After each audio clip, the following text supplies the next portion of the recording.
The Washington Commanders have received terrible injury news after their Week 6 loss to the Baltimore Ravens. Welcome into the Commanders Report. I am your host, Jack Sperry, and today on Overreaction Monday, I've got that bad injury news at the top of the show, plus I've got 10 takeaways after reviewing the film from Washington's Week 6 loss versus the Baltimore Ravens to share with you guys. Welcome into the show, man. We got a bunch of great Commanders topics to discuss today, getting you guys ready or kind of putting a bow on Week 6 versus the Ravens here. But let me know down there in the comment section to get us going today. What is your panic level right now after that loss versus the Baltimore Ravens? Put it on a scale of 1 being not worried whatsoever to 10 being like red alert. It's DEFCON 1. Blow up this season kind of panic. Let me know what you guys are thinking down there in the comments section. For me, I'm at about a 2 or a 3.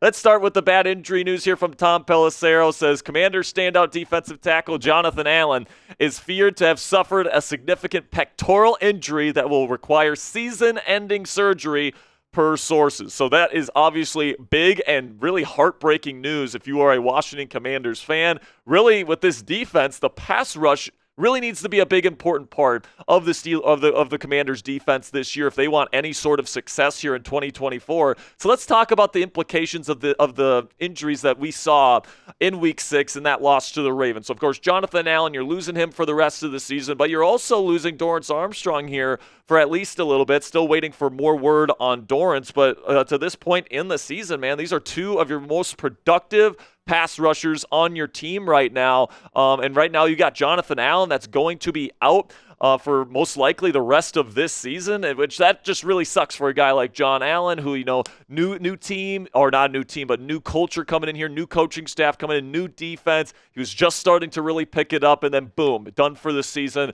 And that's really a big impact here for this Commanders defense. Hopefully the pass rush and the guys that are still on this team and on this defense and on this defensive line and on this pass rush can make up for his lack of presence there. But there's a reason why the Commanders pay him so much money, is because he's expected to be kind of, arguably the best defensive player on this football team. And now with the secondary being in the state that's in, we'll talk about them later in today's show, losing a guy like Jonathan Allen can probably only spell bad things for the Washington Commanders defense moving forward. So send some of your love here to John Allen and Dorance Armstrong here, especially John Allen. Drop a heart down there in the comments section if you want to send some love their way, man. We're wishing them a full and speedy recovery, both of them. Obviously, John most likely out for the season. Hopefully, Dorance can get back on the field as soon as he possibly can.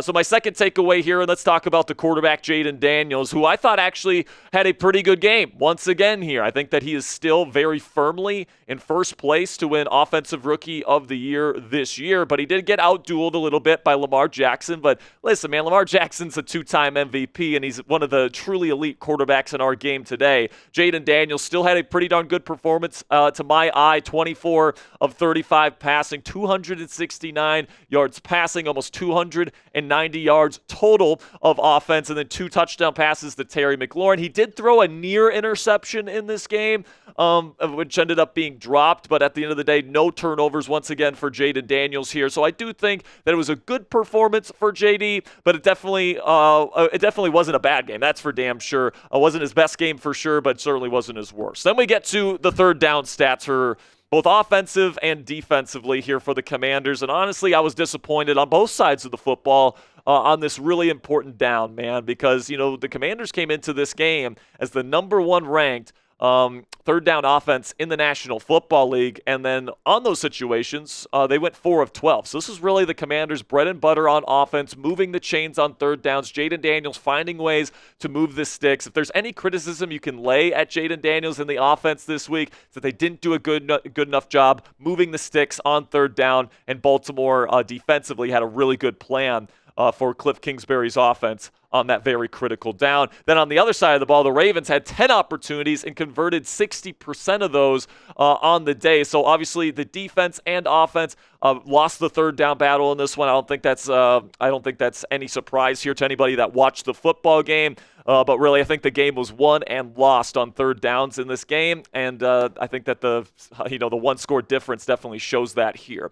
But if you want to talk about somebody that had a big day on defense, I thought it was kind of overall a really bad day defensively for the Washington Commanders. They gave up over 480 yards of total offense, so that's not a great day at all. But Dante Fowler Jr. absolutely had a great game in this one. 2 sacks, 3 tackles for loss on 4 total tackles. I mean, this guy was in the backfield. He was creating havoc. If there's any Commanders defender that was absolutely playing at a super high level in this football game, it was definitely Dante Fowler Jr. Unfortunately, there wasn't too many other Commanders defenders that were meeting the standard that he was setting on Sunday. And especially guys like Daron Payne, highly paid players that have just been pretty much invisible throughout this entire season. Let's look at Daron Payne's stat line from this Week 6 matchup. Oh, wait, he didn't record a single meaningful stat in this entire football game. I mean, and you're paying this guy millions upon millions of dollars. And if you look at his stats throughout the season, I think he has a half sack right now. Like, that's it for Daron Payne, the guy that you just paid this massive contract to. This is unacceptable production that we are seeing from Daron Payne. And listen, man, I find it extremely unlikely, I should say, that they're going to trade Payne's ass at the trade deadline here. But honestly, if they decide to do that, I wouldn't mind it. This guy is a super highly paid asset that is producing no high-end production. So plain and simply, man, if you want to unload Daron Payne right now, I don't think it's going to happen. But personally, I wouldn't mind if Adam Peters said, you know what, if you want to give us a day 2 pick for Daron Payne, we're going to take you up on that offer right now, even though this Commanders team is trying to win this year. So coming up here on the Commanders Report, 5 more takeaways from this Week 6 loss versus the Baltimore Ravens. But before we talk about some players here that I was a little bit disappointed in this football game, let's have a word from our sponsor here at Game Time, which is the fastest and easiest way to buy tickets for the sports, music, comedy, and theater in your area. And guys, we all know that experiencing a sporting event, especially a football game, whether it's collegiate or pro, live is unlike anything you can get from watching the game on your couch. Game Time Picks is a brand new feature from our friends at Game Time, which filters out the fluff to show you only incredible deals on great seats so you don't have to waste time searching through thousands of tickets. And let me tell you guys, Game Time Picks is a huge time saver because all you got to do is download the free Game Time app. You go to an event you want to go see, you select the Game Time Picks button at the top of the screen, and it automatically filters through every single ticket in their database to find you the best tickets at the best prices with the best seats. And another thing that I love about using the Game Time app, and it's the reason why it's the only ticketing app I have on my phone, is they get the lowest price guarantee on any ticket to any event. You guys heard me right. The lowest price guarantee on any ticket to any event. You also get all-in pricing right up front, so you don't get slapped with a crazy fee at checkout. And if you're like me, you like to procrastinate and get your tickets last minute, flash deals from Game Time allow you to get even cheaper tickets the closer you wait to game time. So take the guesswork out of buying tickets with Game Time today. Download the Game Time app, create an account, and use code CHATSPORTS. That's one word, all caps, CHATSPORTS. It's right down there in the bottom right of your screen for $20 off your first purchase. Terms apply. Again, create an account and redeem code CHATSPORTS for $20 off. Again, terms do apply just for that first purchase. Download Game Time today. What time is it? Game time. So now let's talk about some players that were a little bit disappointing to me. First up, Andrew Wylie, and he was just an absolute mess from a pass protection standpoint on film, in my opinion. He allowed multiple pressures in this football game, and he didn't allow a sack, but he definitely made things uncomfortable for Jayden Daniels because he was losing his pass rush sets. Pass blocking sets, I should say, relatively quickly. His PFF pass blocking grade is definitely indicative of that, a 46.8. Definitely not the best performance from Andrew, who has been relatively solid, I guess, throughout this season, but this was arguably his worst performance of the season thus far, so it wasn't a great one. For 71. Then you get to Benjamin St-Juste, another guy that has been extremely solid here over the last several weeks. He's been the Commanders' #1 corner. He just got absolutely cooked in a mismatch between him and Zay Flowers. And I said in my preview last week, guys, that Zay Flowers was going to create problems for the Washington Commanders, and boy, was he that. And you look at BSJ's PFF grade this week, it was 48.8. And by the way, his coverage grade was even lower than that. So I just look at Benjamin St-Juste. He's been pretty solid throughout the season. I think in the right matchups, if he's going up against kind of a bigger receiver that's not as fast or as shifty or as elite of a route runner as a guy like Zay Flowers is, he can hold up fine, but he's not going to be able to go up against those shiftier type route runner types moving forward this season. And, he definitely has that ceiling or that cap ceiling on his game because of that. He doesn't have great long speed. He doesn't have great change of directions. What his game is that he's got good strength. He's got good instincts, and he plays with good play strength so he can play really well in press.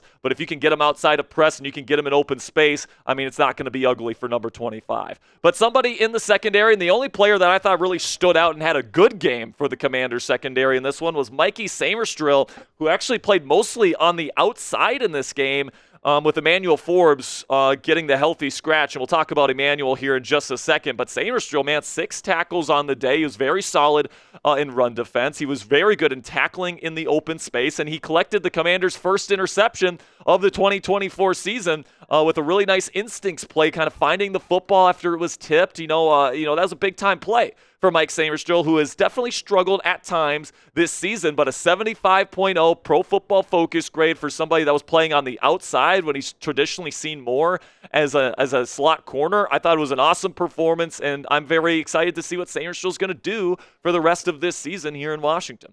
Now, before we wrap up today's show with my final 2 takeaways, go ahead and click that subscribe button, because if you're watching today's video, you made it this far, that means you're probably enjoying our content, at least to some degree. So if you guys want Commanders content for free every single day right here on YouTube, we have daily Commanders videos, weekly in-depth previews getting you ready for every single Commanders game, breaking news coverage every time Adam Peters makes a big move. We also have a weekly live show every week, Wednesday at 5 p.m. Eastern. So join the over 20,000 Commanders fans. Now subscribe to the Commanders Report here by Chat Sports by clicking that subscribe button and joining our family. 2 more takeaways to get to here before we wrap things up. Just generally, the secondary needs help, guys. It really does, especially in the cornerback room. And this has been a theme of mine, even going back to the offseason here, where I said that this group was not going to be enough for this football team to survive on the back end. And right now, you got Benjamin St-Juste as your number 1 corner. Honestly, I think Benjamin St-Juste might be an average number 2 starting corner. I think he's decent, but he's definitely not the level of a true lockdown number 1 guy. Mike Saintristil, I think, is still fits more the skill set of a nickel cornerback, but right now they're playing Noah Igbenogany at nickel corner, plain and simply because Michael Davis and Emmanuel Forbes are just straight up unplayable at this point in time. And right now, the Commanders secondary in this defense only has 1 interception in 6 weeks, and they just got their first one this week versus the Ravens in a loss, man. So you need to turn the ball over more.